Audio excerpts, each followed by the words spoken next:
গীতা এলএলবিতে আজকের পর্বে দেখতে পাবো গীতা তার দিদি গিনির যাতে ঘর না ভাঙে তাই ভেবে গীতা তার মাকে বলে আমি মুখার্জি বাড়ি যাব, সাজিয়ে দাও। সমস্ত নিয়ম মেনে গীতা ও স্বস্তিক তার বোনেরা মুখার্জি বাড়িতে আসে। জাগিত্রী গীতাকে বরণ করে ও গীতা মুখার্জি বাড়ির ভেতরে আসে।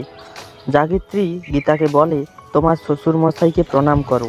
গীতা বলে আমি সেদিন প্রণাম করব যেদিন পদ্মর সঠিক বিচার পাইয়ে দেবে, আর কৃপানের সঠিক সাজা পাইয়ে দিলে সেদিন আমি প্রণাম করব, তার আগে নয়।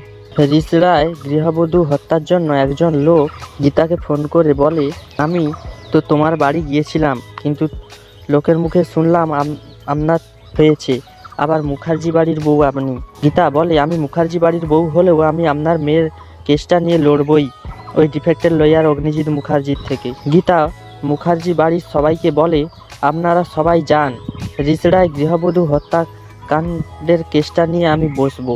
তো বন্ধুরা, রিসড়ায় গৃহবধূ হত্যাকাণ্ডের কেসটিতে গীতা জিততে পারবে? আপনাদের মতামত অবশ্যই কমেন্টে জানিও। আর নতুন নতুন আপডেট পেতে আমাদের চ্যানেলটিকে সাবস্ক্রাইব করে অবশ্যই পাশে থাকুন।